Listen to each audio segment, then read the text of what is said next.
come in. There's some more seats over on this side in front of this screen. It's getting pretty full. Welcome, everybody. This is the second day. This is our Windows Azure .NET and all good things dev today. You're all ASP .NET developers, right? Yeah, awesome. I am Damien Edwards. I'm a program manager on the ASP .NET team. And a lot has happened in the last year in SignalR. Who saw our SignalR talk last year? With me and David. Awesome. And who has used it since then? We released it since then. It went 1.0 earlier in the year. 1.1, 1.1.1, and 1.1.2, and a few bugs. And we're now working on 2.0. And we'll talk a little bit about that at the end. But today is not a SignalR talk in the traditional sense. I've given a lot of SignalR talks in the last year, but I've really given the same talk about 35 times. Today, I'm going to give a very different talk. Hopefully one that answers, at least partly, almost the first question that nearly everybody asks after they see SignalR, which is how does it scale? What is the performance like? How many clients can I connect? And I always answer, well, it depends. Because that's the truth. Because if you've ever done scale testing on web sites or web applications before, you know there is no easy answer. There isn't a magic formula that you can pump numbers into and get an answer out the other side. It takes work. And so I will show you today a bunch of tools, a lot of theory, a lot of guidance. There'll be a lot of slides, not as much coding as I usually do, to give you some ideas about the approaches and the patterns that you can take to help scale your application when you're using SignalR, and also test your application, explore the limits of its performance, and to give you some tips and guidelines along the way. If you are looking for the introduction to SignalR talk, this is not it.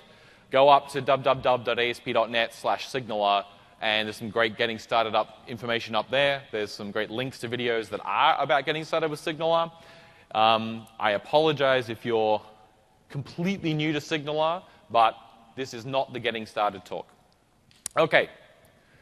So scaling traditional versus real-time web. So when people ask me, how do I scale SignalR, I say, well, it's a lot like scaling a web application. You have to worry about the same sort of things. You have to worry about memory consumption.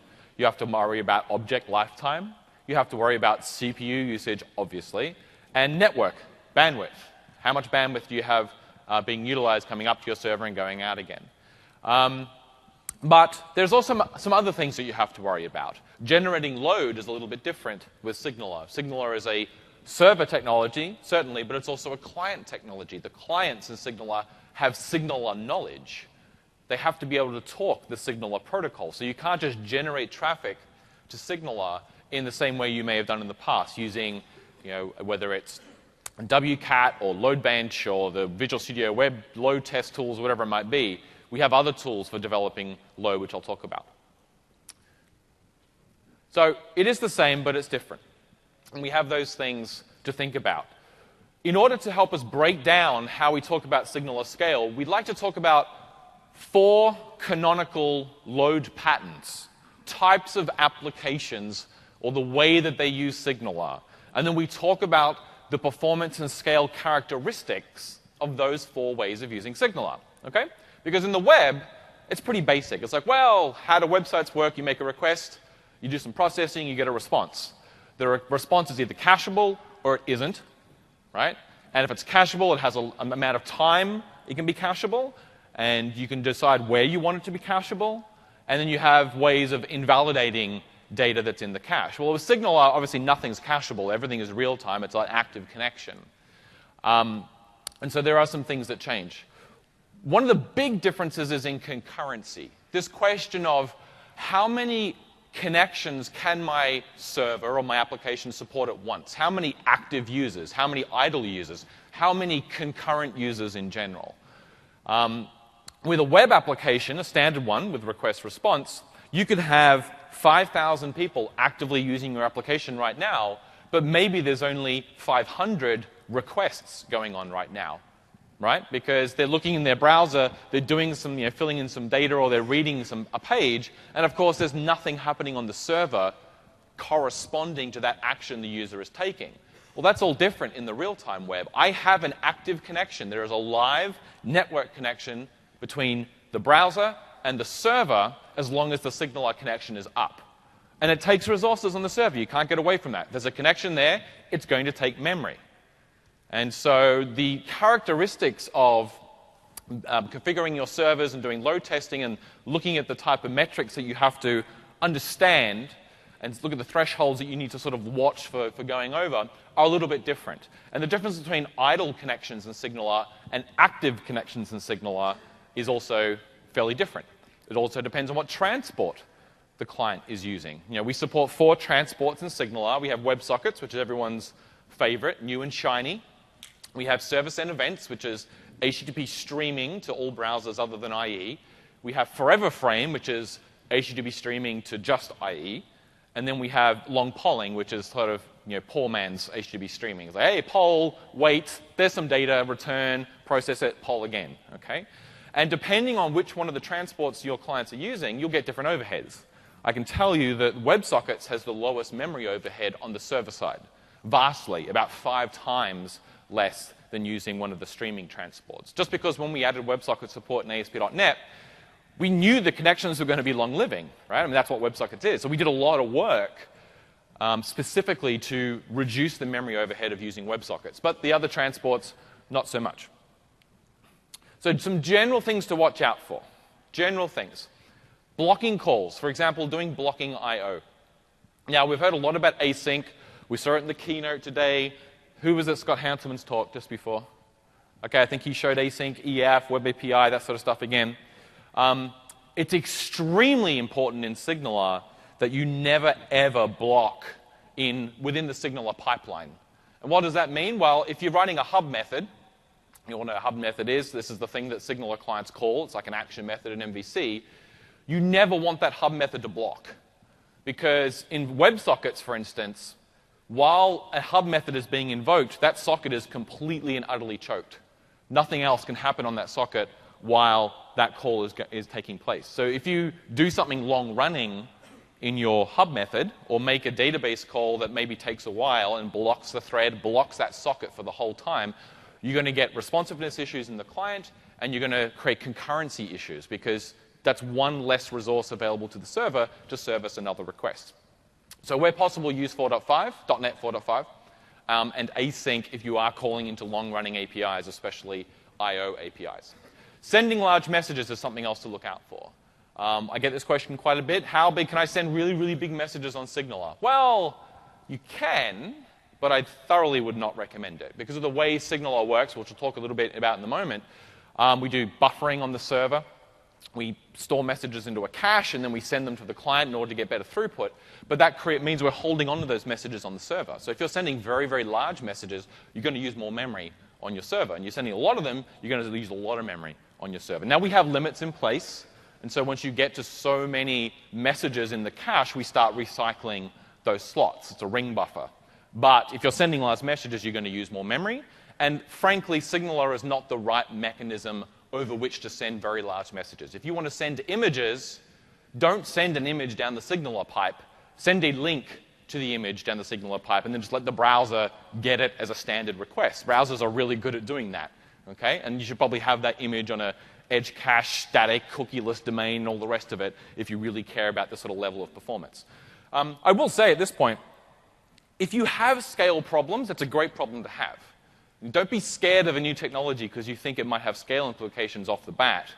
Having scale problems is a great problem to have. It means you have some level of success, or you have really bad coders, one or the other. Hopefully it's the former. But it's actually a really enjoyable part of development. I like this type of development. You have a really clear intent in mind. I want to make my app faster. I want to make it more responsive. I want to make it start up quicker. I want to make it use less memory so I can run more of them on the same server.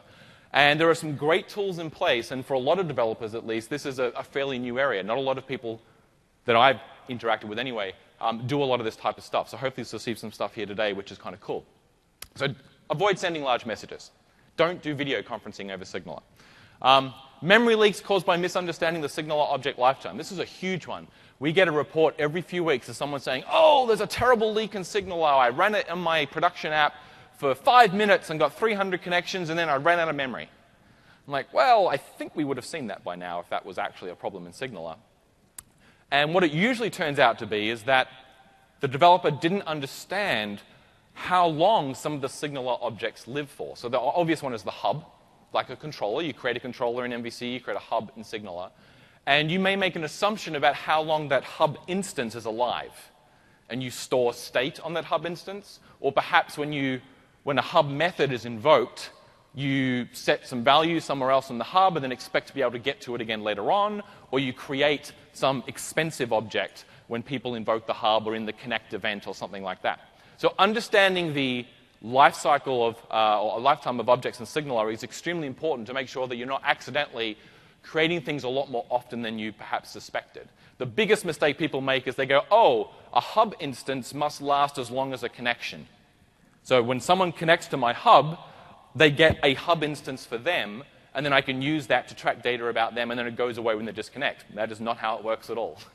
Whenever you invoke a hub method from the client, you get a new hub instance. Hub instances are transient. It is an implementation detail how long the hub instance will last for. Okay? It's not like an object that's bound to the connection. So there is some good documentation about this now. That's another big thing that's changed in the last year, is that now that we're a fully fledged product, we actually have some pretty good documentation in place. This is the hub server-side hub API guide up on ASP.NET/SignalR. And there is a section in here somewhere about, not that one. Let's go back. About lifetimes. See if I can find it. Might be instance, actually. No, let's say transient. I'm just lying completely now. Transient. There we go. Hub object transient. So it talks about how long these hub objects live for. And as a result, if you know how long they live for, you can make the right decisions about what sort of data you put on them and what sort of objects you create when the methods on the hub are invoked. So very, very important that you understand these things to avoid things like bad memory leaks. Session. Who uses session in their ASP.NET applications? Come on, you can admit it. I know I'm saying here, don't ever use it. Oh, I don't know. Okay, a lot of people use session. Okay, it's been around for what, 16 years. It was in ASP Classic. That's why it's in ASP.NET. To be brutally honest, it's in ASP Classic, so it's been there all the way. 15 years of continuity in the way session works in the Microsoft web development stack. Session isn't really great for long-running stuff. In fact, session isn't really supported for long-running stuff. It was never intended to be used from a long-running request, like a SignalR request. It's really only intended to be used when you access the session very quickly, and then perhaps write to it extremely quickly, and then the request goes away. Why? Because ASP.NET takes locks on session that have affinity to the request.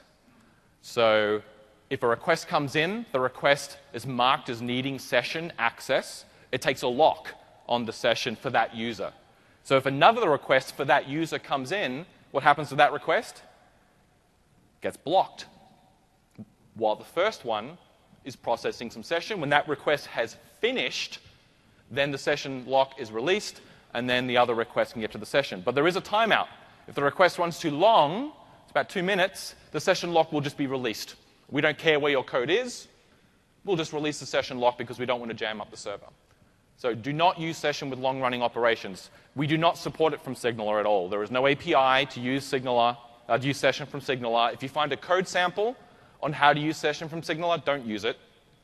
Please. They are out there. I've seen them. Please don't use them.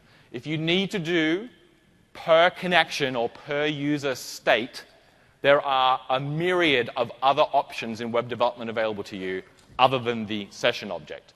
In SignalR, we have something called hub state. Hub state, if you don't know what that is, go up to the documentation, have a look. It's a way to round-trip small amounts of information between the server and the client and keep them synchronized, okay? Just for the lifetime of a connection. It's kind of nice. Cookies, obviously, we've been using forever, up to 4K per cookie. Browser storage, some of the newer APIs, HTML5, browser storage, IndexedDB, or just use a good old database. If you have a database in your application and you're storing user data in your database, it's not unlikely that you'll have a place to store transient user data or session, like a shopping cart or something like that. If you're already going to read the database, why not just read out that session database instance data as well? So don't use session is the takeaway. OK, clicker. Remember the secret of scale. I'm stealing from Scott Hanselman. Everyone said this ever seen this before? Have your app do as little as possible. Because if you do nothing, you can scale infinitely. It's true. If you do nothing, you can do an awful lot of it. The less you do in your app, the more you can scale. I'm amazed, constantly amazed at the amount of people who go, I'm having scale problems in my app. What do you do? Oh, all types of stuff. So, well, you know, if you're doing processing, someone has to pay for that somewhere. And at scale, the smallest issue in your code or in your architecture or in any pipeline or any module or call out that you might make, the smallest issue will be amplified at scale because the law of big numbers comes in. A really small number multiplied by a really big number is still a really big number. Okay? And so you have to be very, very careful when you're talking at scale. But as I said, if you have this problem, if you actually run a website or work on applications where you have thousands of concurrent users and thousands of concurrent requests, which isn't many, by the way, it really is not, then all power to you. Well done. Most applications, most ASP.NET applications will probably deal with double figures of requests per second. If it's a particularly popular website, like in the top 100, it may deal in hundreds, high hundreds, or low thousands of requests per second. And if you're in the top 10 in the world, probably not the top 3, but you know, the number 3 through to 7, then you'll be dealing in sort of 5 figures requests per second. Okay? So something like Microsoft.com might be getting 35,000 requests per second. Okay? So when we see some numbers later on, when I run some tools, keep those sort of numbers in mind. If you think I'm wrong, if you have a website and you're saying, hey, we're getting 4 million requests per second, then all power to you. That's different data than I've seen. OK, so understanding these load patterns. As I said, we kind of categorize SignalR load into 4 distinct canonical examples of how you can use real-time in your app. But before we do that, let's have a little sneak under the covers. This is a diagram that represents the internal logical structure of SignalR. These don't represent physical boxes. They don't represent servers or classes. This is a logical representation. So don't go looking for a class called worker because it doesn't exist. There is a class called broker, though, and it does look a lot like this. OK, so it is basically pub-sub. Anyone ever used a pub-sub system? OK, there are like literally hundreds of them on the market or open source. SignalR at its core is very simple. It's just pub-sub. Okay? That's why we don't give you a collection of connections that you for each over to send to people. Right? That's not how we work. You just say broadcast, and that publishes to a string, a signal. And the string will be the name of the connection, the endpoint. And everyone who is connected to that endpoint is subscribed to that signal. So when you publish to that signal, that one message, we replicate it out to all the clients who are subscribed. Okay? Pub-sub. So this is what it looks like. My clicker is not as good as I want. Here we go. So the bit in the middle we collectively call the message bus. You'll hear me use this term a lot. We have a cache that sits on the web server in memory, and then we have these purple boxes, these workers, which are just sort of, think of them as threads. Okay? There are things that running in process in the message bus in your app that do work of sending stuff to clients. So what happens is, the first thing that happens is when you call send or when you call broadcast, you pass an object on the server side. We serialize that message into JSON. That takes time. Okay? So there's your first hit. You send a big message, large object, large complex object graph. We have to serialize it. That takes time. It takes CPU cycles. Okay? So if you're doing a profile SignalR app, don't be surprised if you see double-digit amount of CPU time, like the hot path in your app is spent in JSON.NET's serialization routines. Okay, because we have to serialize your message. And then we store it as bytes in the message cache, raw bytes, array segments of bytes, actually. So we save it to the cache, and we associate it with the signal that you sent it to. So you say, hey, okay, broadcast to everyone on the connection or the hub foo. The signal would be called foo, and there'd be a bunch of bytes. Okay? There is a thing called a topic, which is this structure, basically one of these workers. It's marked for delivery. We go, okay, there is a new message for topic foo, because I have a hub called foo. Schedule it for delivery. Mark it as ready for delivery. There is a message waiting. And then we return. So if you've called broadcast, you know it returns a task. That task represents the fact that when you get that method call back, when you get the task back, the message has been saved into the cache, been serialized, saved to the cache, and that call is returned. It doesn't mean we've sent it to clients yet. That's what the task represents. Okay? So that's done. So now, okay, so we have a message in the cache. A worker at some point in the future is scheduled to start delivering that message to people who care about it. Now, there are only a finite amount of workers configured in an application in SignalR by default. It is changeable, but by default it's set to 3 per CPU. So you run on a 4 CPU server. We will create 12 basically background threads that do the work of actually pushing data out over real HTTP responses. Okay? So we have these 12 things sitting there, or 3. I have 1 CPU in this example, so I have 3 workers. It looks for a signal that has been marked as ready for delivery. That'll be foo. It takes the message, it selects a client that subscribes to foo, so it has a list of clients waiting for foo. It picks the first one, it grabs the message from the cache for that client, and then it actually does the job of sending those bytes down the wire, response.write, quite literally, response.write, response.flush. And that all takes time. Again, if you have a big message, sending that message down the pipe to the browser on the other end of the planet takes time. That worker is going to be busy while that happens. Okay? Once that's finished, it can release its handle on that client, and it moves on to the next client. Oh, who else cared about foo? This person. Let me get the message again. Let me send it down to the client, bytes, flush it, wait for it to finish. Right, let me go back to the next client. And that just continues over and over and over forever. Okay? So understanding how this works will give you an appreciation for what happens. And so as I said, the third thing is we actually write it down to the client, and that takes time. Again, depending on the transport you use, that will take time too. For WebSockets, that's pretty quick. It's a binary channel. It's already established. We just pump it down. For HTTP streaming, it's also pretty quick. We already have the bytes. We serialize it up front.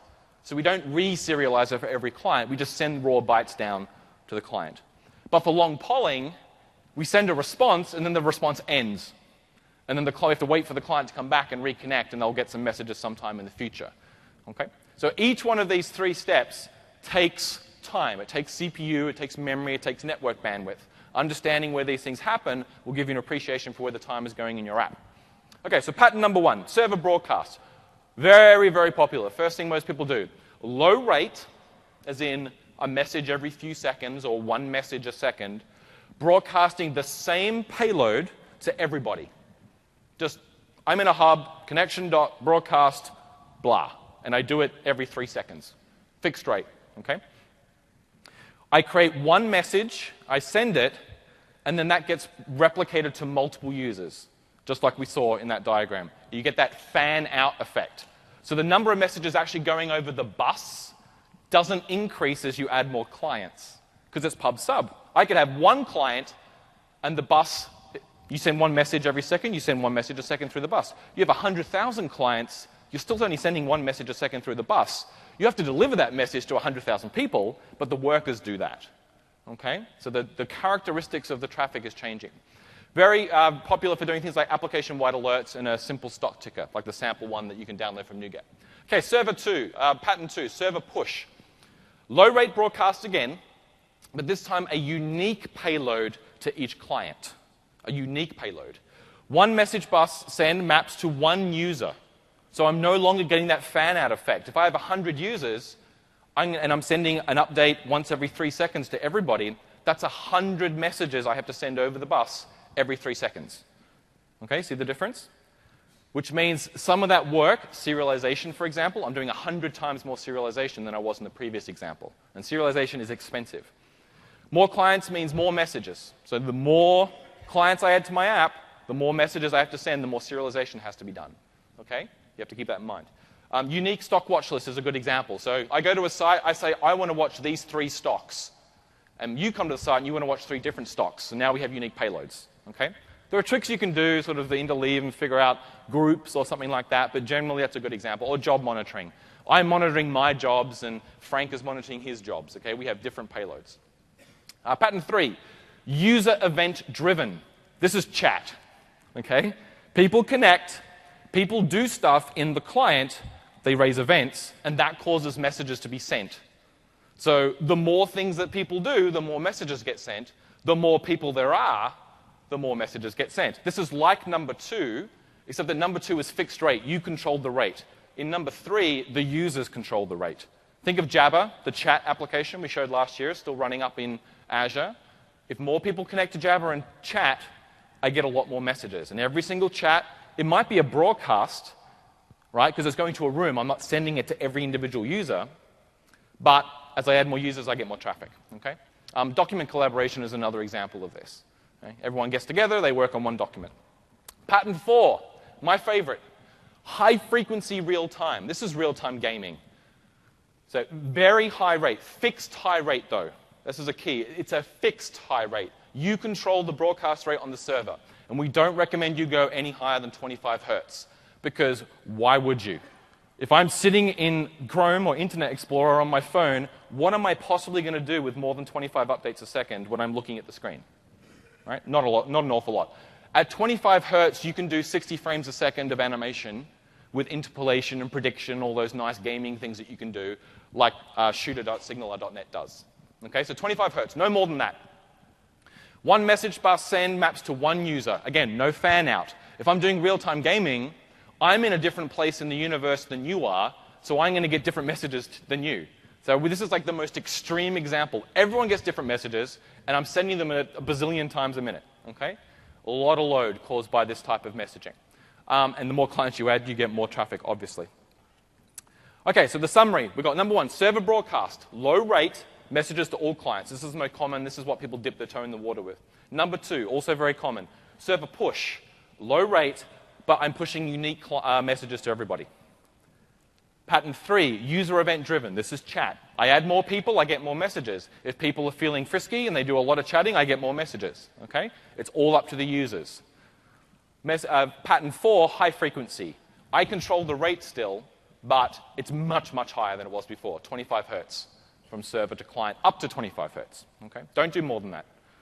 Okay, so that's our load patterns summarized. Let's look at some things you can do to sort of see these things happening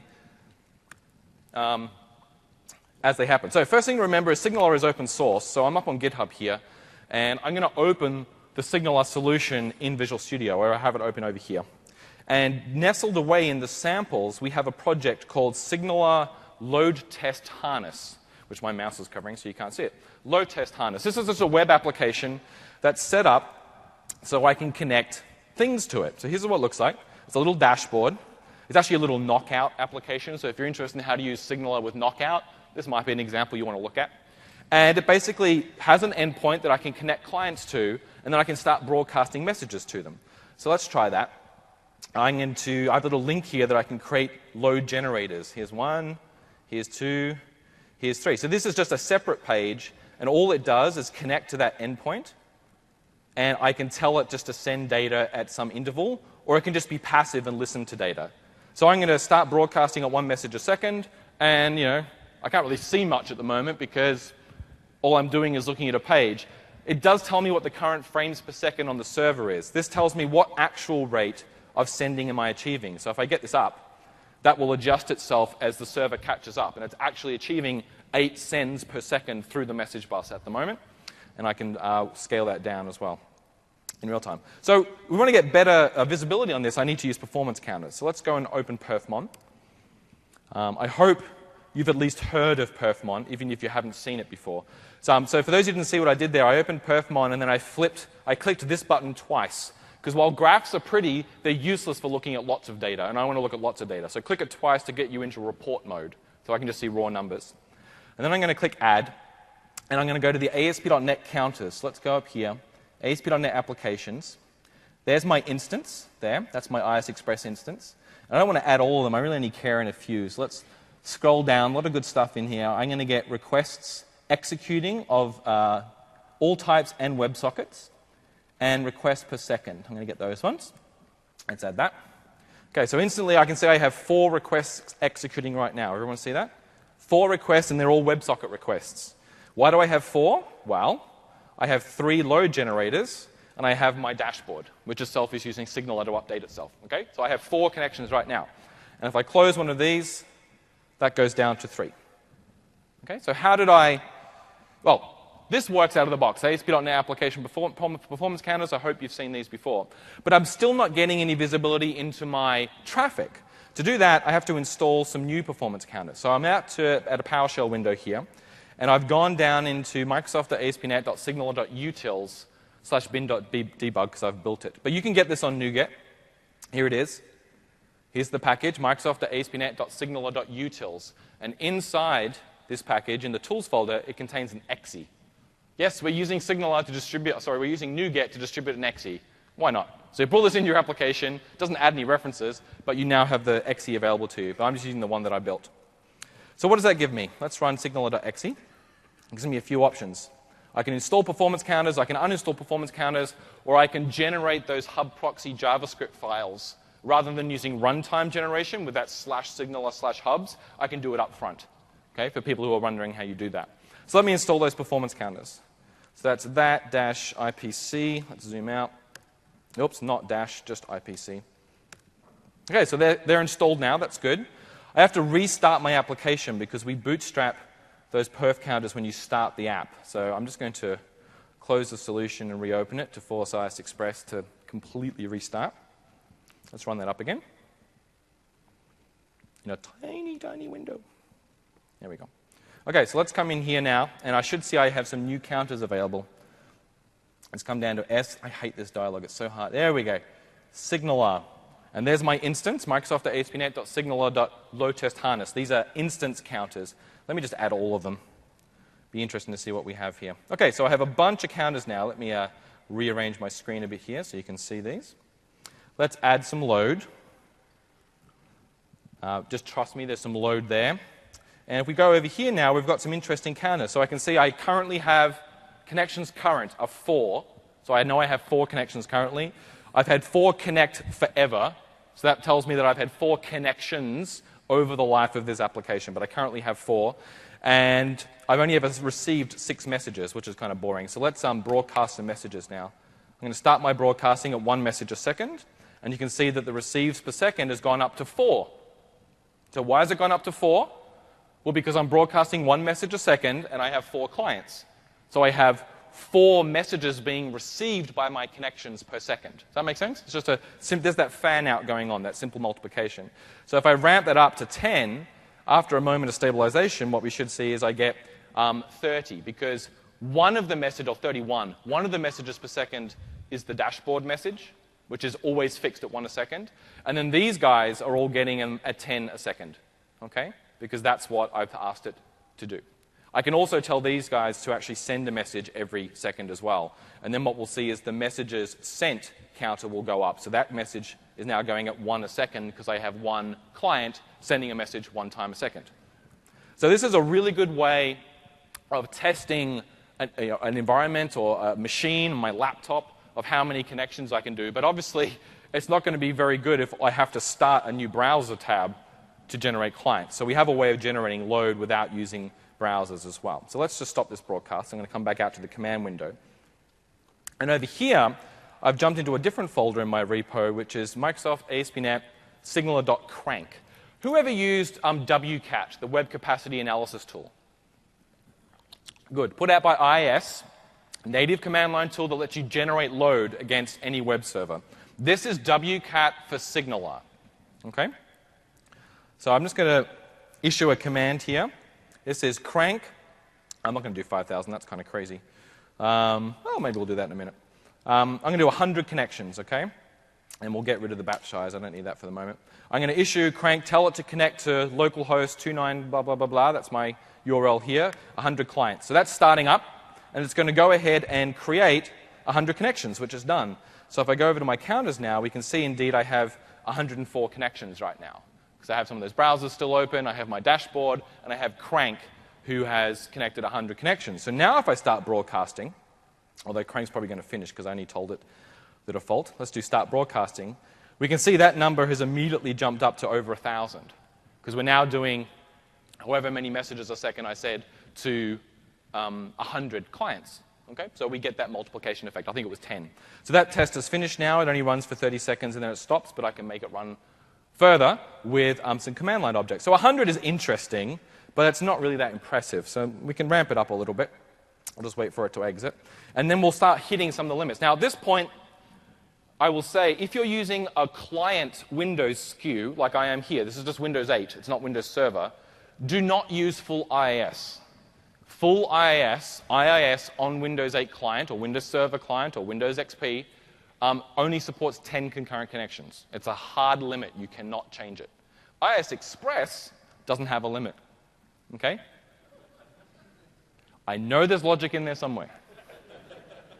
I just haven't found it yet. So, let's make this 1,000. Now I'm going to start 1,000 connections, 50 at a time. It's using a batching of 50. So you can see it's counting 100, 350, 400 connections, 500, et cetera, and I've probably angered the beast now, and it's taking longer than it should. So you can, because I'm broadcasting. Try not to broadcast at a very high rate while you're also ramping up thousands of connections, okay? A little bit more than my little laptop here. You can see my CPU use has spiked now to, it was 100%. So now that I've stopped broadcasting, I'm getting the rest of those connections come through. Some of them had failed, okay? So I will get up to my 1,000 connections, and then I could start broadcasting at something like a more sane rate, like perhaps 1, and start broadcasting. And I should get my about 1,000 a second, which I am. And I could just start flipping that up now, and we can see that goes up to 2,000, 3,000, go up to another one, 4, so on. Now, I'm at max CPU, so anything you can see here, I'm at 100% now. Anything more I do now is probably just going to cause errors. Right? Once you get to 100%, you'll start getting timeouts. Tasks will get canceled, because we don't want to just clog the server. We want stuff to time out. You want failures to happen when you get to capacity, because if you don't, you just keep adding more and more load to your server, and it just falls over. Okay, you need it to fail. So that's why you see stuff start to fail when it gets to load. That's good. But this tool will help you, or these two tools will help you find what the limit of your server is, which is kind of cool. Now, if you want to go really, really high, so what did I do then? I did 1,000, right? Let's wait for this to come back. And let's try something a little bit bigger. Let's try 5,000. Let's see what that does. Waiting. There it goes. Okay. Let's try 5,000. There we go. 5,000 with a batch size of 200. So I wanted to start 200 at a time. Because if we did 50 at a time, we'll be here forever. All right, so 5,000 connections, 200 at a time. Now, I should be restarting the web server in between these. If I'm doing a clean perf run, you'll do all the good perf run stuff. And we can see the connection count is going up. So here's my ASP NET requests are now at 2,200. My SignalR connections are at 2,800, 3,000. But what I expect to happen is I'm going to get to a point and things will just stop working. And I expect that point to be just before I hit 5,000, all going well. So I'm at 4,200. It's getting a bit slow. 4,400, 4,600, 4,800. Boom. Now I got exceptions. I have exceptions because by default, ASP.NET and IIS Express are configured to only support 5,000 concurrent connections. That's the default settings out of the box. Because it's a generic web server, we just try and set it to be generic by default. And 5,000 is what we considered a safe number for most people. If you want to change that, because most of the load on your web server is more like this, idle connections that aren't doing anything, all they're doing is taking up a bit of memory, then you can change these settings to have more than 5,000. We have a page up on the SignalR wiki that you can go to. So if you go up to github.com/signalr/wiki/performance, then when my network recovers from me blasting it with 5,000 SignalR connections, there is details here on the settings that you need to change to increase those numbers. So there's a couple of commands. There's a appcommand.exe blah, blah, blah, app concurrent request limit. I set it to 100,000 in this sample. There's some ASP.NET configuration, which is how many concurrent requests per CPU. 2 settings, both 5,000. You have to change both of them. And then there is a request queue limit, which is used by ASP.NET to queue requests once you hit certain limits. And you can change that limit as well. And once you've done all that, you can scale this very large. I've seen Crank drive about 150 to 160,000 SignalR connections on a 4-core, 8 gigabyte server, fairly recent, last couple of years. And I've seen ASP.NET, I've seen a custom client just doing WebSockets drive an ASP.NET server to 460,000, I think it was, WebSocket connections that were active. They were actually sending data every few seconds. It used a lot of RAM, okay, because that many connections has an overhead per connection. And so it was using 20 to 30 gigabytes of RAM, including some that was paged out. It was a VM, though. It wasn't a physical machine. It was a VM. So you can drive this number up very, very high if you want to. But I wouldn't suggest you try and get 500,000 connections running on one machine. Okay? That's not a lot of margin for error in that scenario right there. Okay. Very cool. So we have one other tool that's kind of worth mentioning, which is SignalR.stress. So SignalR.stress is more used by us to stress the core of SignalR itself. It's also evolving into our stress harness for running repeatable load tests. So Crank is great if I just want to spin up a bunch of clients against a known endpoint and have the clients be dumb. Like the clients don't do anything. They just sit there and receive messages and throw them away. Stress is more designed for where you want scenario-driven load testing. Okay? And you can either host it all in proc, so in the XE you host a SignalR server and the clients are in the XE as well, or you can use it to kick off other work. So if I just run SignalR.stress, the default profile, what it's going to do is it's going to go through a warm-up period. And if I go over to my perf counters and go back here and add SignalR again, and add the new instance that showed up, which is my stress here, we'll see another set of numbers. And you can see these numbers are much higher. So at the moment, I'm sending 2.2 million messages a second on this little laptop because it's just in memory. It's just a proc. It's one process, stress.exe, with how many clients? 5,000 clients. So it's 5,000 clients sitting in that one exe connected to itself, and then it's broadcasting messages as fast as it possibly can. And my CPU is saturated at 100%. So the capacity of this machine to send messages in memory to 5,000 people is about 2 million or 2.2 million a second. Okay? So again, it's a good way of just measuring how good a machine is for doing SignalR type traffic. Get a baseline, and then you can compare them using something like SignalR.stress.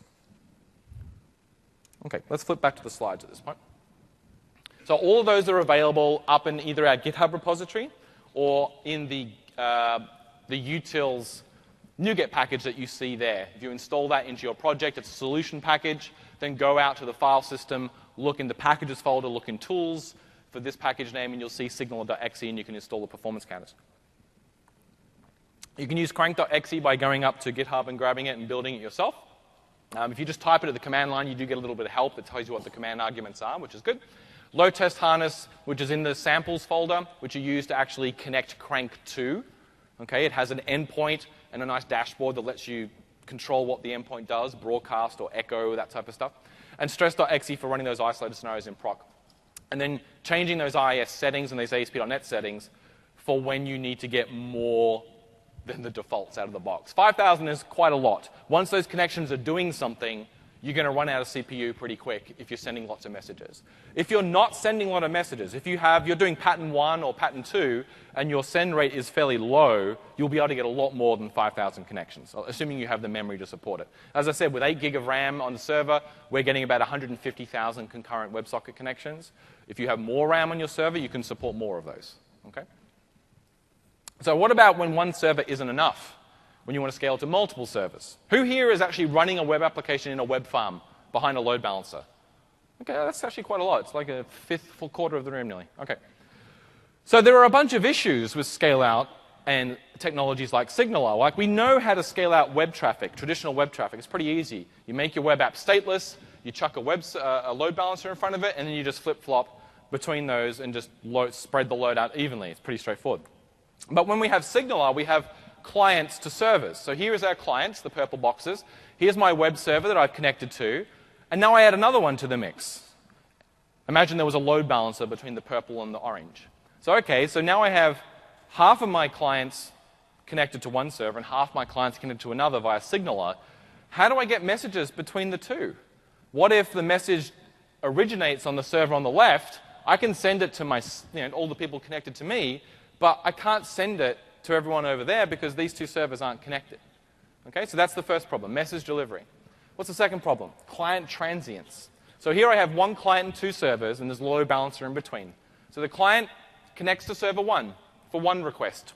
Maybe they're not using WebSockets. Maybe they're using service and events. And so when they do sends, they're just AJAX posts. Okay? So So I do an AJAX post to server 1, and an AJAX post to server 2, and then an AJAX post to server 1, because my load balancer is doing round robin. Okay? And it just goes back and forward like that.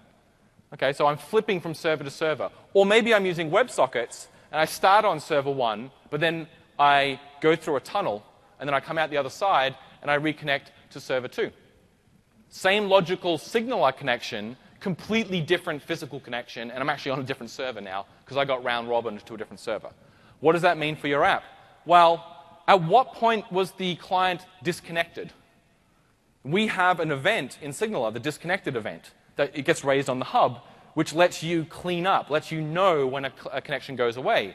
Well, but we don't want to raise it when you disappeared from server 1 and then you reappear at server 2 2 seconds later, because then you'll get a disconnect and then a connect immediately again. We want to make sure that we don't raise disconnect until you're actually gone, right? The other problem is, how do I avoid getting duplicate and missed messages as I move from server to server? If I'm serving messages from a cache on each server, which is what SignalR does, if I come to server 1 and get a bunch of messages, and then I flip over to server 2, am I going to get the same messages again? Am I going to miss any messages that I didn't get while I was in the process of that transition? Okay? So distributed messaging computing is hard. It's client distribution. So here I have 2 servers. They are connected by a blue line in some magical way. We'll talk about that a little bit in a minute. And so I have a bunch of clients. All the clients on the left server care about the signal foo. They're all connected to the hub foo. And only 2 of the clients on the right are connected to foo, and 3 of them are connected to bar. Bar is really quiet, has very little traffic. But foo is really popular. Justin Bieber just came into foo. All right? So all the bee believers are in there, believers are in there. And now I have a lot of trouble, right? Because my load balancer didn't know that foo was busy. It's a SignalR thing. Like, how would it know? It just put a whole bunch of people randomly on server 1, and now I have too much traffic on server 1 because I don't have smart load balancing. With web traffic, it's kind of easy. It's a web request. Like, who cares? Just give it to any server. You can basically assume that the load that web request is going to create is going to be roughly the same per one. That's not always true, obviously, but that's how most load balancing is set up. In this scenario, though, this can be a real problem. I could end up very easily just having one server get pummeled because it happened to end up with all the people and all the traffic. So we have some solutions for this. First of all, we have plug-in scale-out providers. We've talked about these before. We support, if I go back, this blue line in between here, we have a way of plugging that into your application. So we support SQL Server, Redis, and Windows Azure Service Bus. It's really easy to set up. Okay, I'll show you in a second. It's a NuGet package and one line. But because it's so easy, it does have some limitations. It's great for the first pattern, that server broadcast pattern, where when you send one message on the bus, it goes to a lot of people, and you only ever send at a low rate. Low rates of messages over the backplane or over the message bus. A few a second, maybe tens a second, maybe even a couple hundred a second is okay. Anything more than that, and you're going to run into problems because A, the messages aren't being stored in memory anymore. They're going off to some other completely different thing, so that's a lot of latency. And B, I've forgotten my point for what B was. For B, I'll remember it in a minute. It's limited for others. Oh, because I've written it right there. Because you're going to be limited by how fast any one web node can pull off the backplane. Okay? Backplanes are much, much slower than single server throughput. Much slower. Throughput does not equal scale. You can get incredible fast message rates through a single server with SignalR, and then you plug in one of these providers, it does not scale linearly at all. Okay? This is about scaling out in order to get more clients, more concurrency. It's not about getting more messages per second. Okay? So how does it look like? This is the architecture of our scale-out model that you can plug into. We have our 3 web servers, and we'll have a bunch of clients connected to each. Then I add a backplane to this architecture. And we have multiple connections to the backplane per web node. We shard messages across those streams, those connections, which lets us get more throughput on the backplane, depending on what the backplane technology is. In SQL Server, those streams are represented by tables, because the locking unit is a table in SQL Server, so we can shard messages across tables, and in theory, we might be able to get better throughput. In Service Bus, the streams are topics. Anyone use Service Bus? Yep, so a topic is their pub-sub mechanism. Topics have an inherent throughput limit because of the way their broker works. But you can shard messages across topics so you can get more throughput. Okay, so we do that. So then a message starts down here at a client. Maybe it's a chat app. It goes up to the node that that client is connected to. That node then sends it immediately to the backplane. This is critical. It doesn't shortcut deliver it to the clients connected to itself. It goes to the backplane. The backplane is authoritative.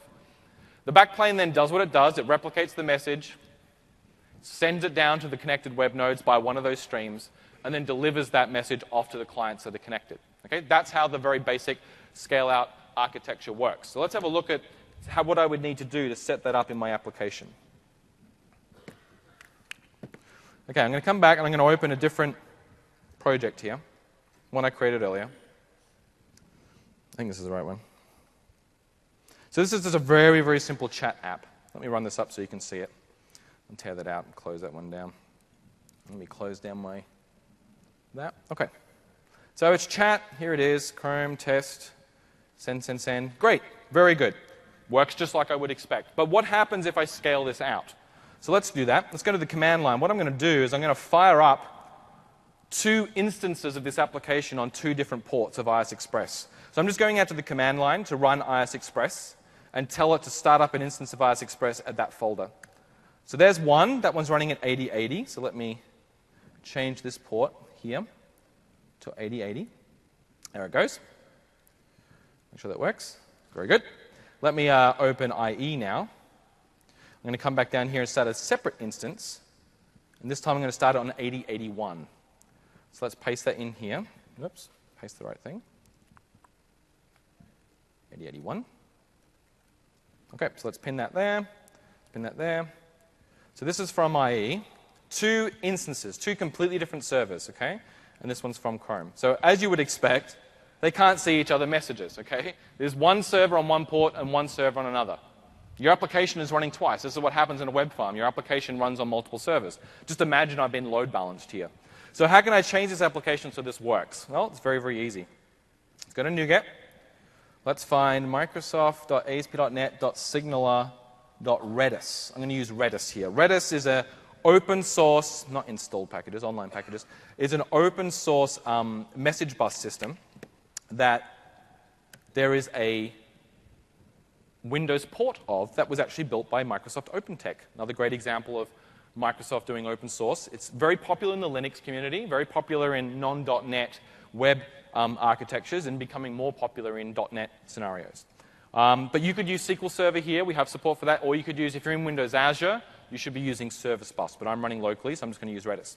So then I'm going to come out back to here, and I'm going to start up an instance of Redis.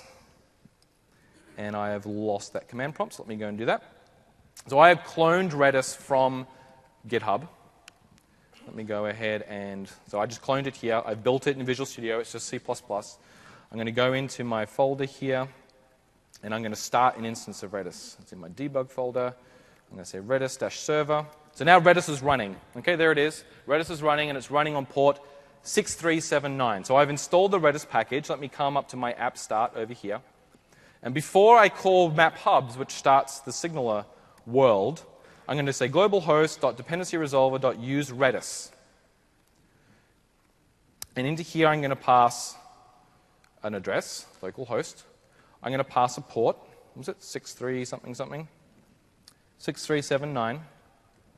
I don't need a password. I'm just going to give it an event key of build. This is just the Redis event key that you want to use to segregate this traffic from other Redis traffic. Okay? That's it. It's built. So I rebuilt it.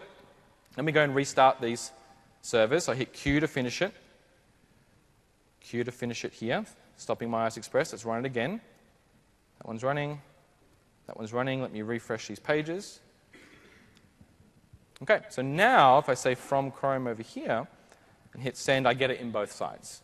So from IE over here, I get it on both sides. So it's really easy, really, really easy, but it is limited. I'm being totally upfront. It's very limited. Okay, works for these type of scenarios for low traffic, but once you get a little bit more complicated, it gets a little bit more complicated. But we'll talk about that. So there are some custom patterns that you can use. So custom scale out. Let's look at some different ways you could do this without using our scale-out providers. If they don't work for you, if you have bigger scale needs than they can address.